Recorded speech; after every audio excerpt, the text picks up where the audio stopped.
Shin splints, a real pain in the butt, especially if you're new to this lovely experience.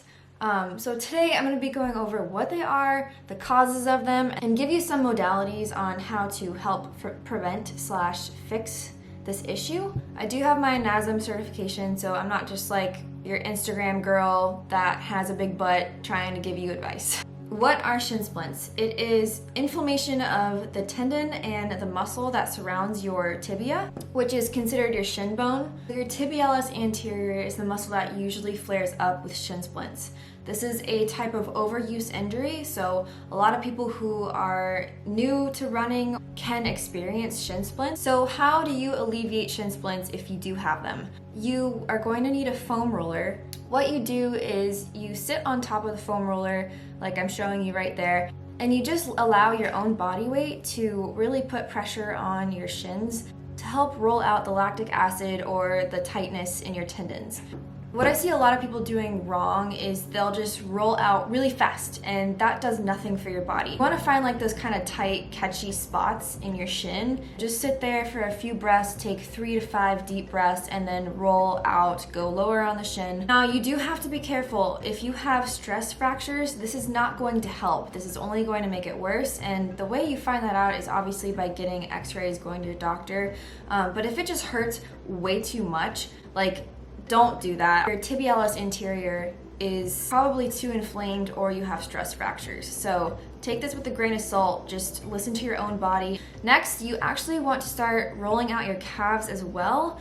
So if you have tight calves, this can pull on your Achilles tendon and then once again contribute to those shin splints. So as I'm showing you here, you just want to slowly roll out, find those catchy spots, really sit there for a couple of breaths and then go lower into your Achilles.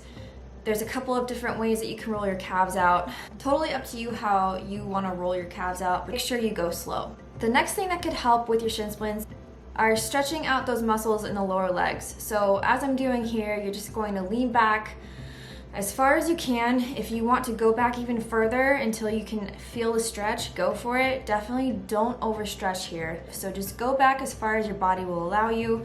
If you can, go all the way, but this almost turns into a quad stretch instead. So just find that sweet spot of where you get the most stretch in your tibialis anterior. Then you will also want to stretch your calves. So there's a couple of different ways you could do this. You can do this against the wall as I'm showing you here. You have a couple of different calf muscles. One of them you can stretch just with a straight leg, and the other one you can only hit if you bend your knee. So you're trying to hit both your gastrocnemius and your soleus. These are the two main muscles in your calves. You can also do a downward dog position. If you want to get more of a deep stretch, you can use one of your other feet to help initiate and elongate that calf. That works as well. But make sure that you're holding these stretches for at least 30 seconds to a minute and do a couple of rounds of that. A couple of prevention methods that you could take is touching the foot and the arch of the foot. A lot of times you'll find that yogis do this, or you'll do this in a yoga class where you just really spread those toes and then you sit back on those heels and you'll feel that stretch throughout your entire foot. Again, don't overdo it, don't push it to the point where you want to cry, but you want to feel a nice stretch and at least do it for 30 seconds. And then finally, what you can do to strengthen your feet is towel crunches. Any towel will do. It would be better if you had no socks on, so do this for 30 seconds each side, a couple of rounds, and that will definitely help strengthen up those feet. There could be multiple different causes of your shin splints. A couple of them are heel striking when you run, overuse, the wrong pair of shoes. Oh my goodness, if you are not wearing the right shoes, and I mean like, sorry to like blow Nike up, but they do not have good running shoes. Like, they're not supportive at all. So I would suggest getting a legitimate company that's all they focus on is running, like Brooks, for example.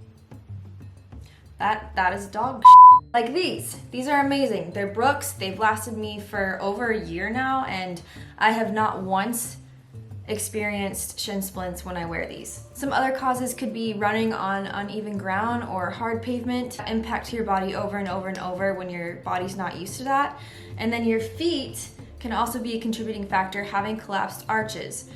Unfortunately, that's a structural issue, but there are a couple of things that you can do about it. Once again, guys, I put out videos every single week. I love doing this stuff, so please, I would appreciate your support by subscribing and liking and sharing. But until next time, I am Shae Taylor, and I will catch you guys later.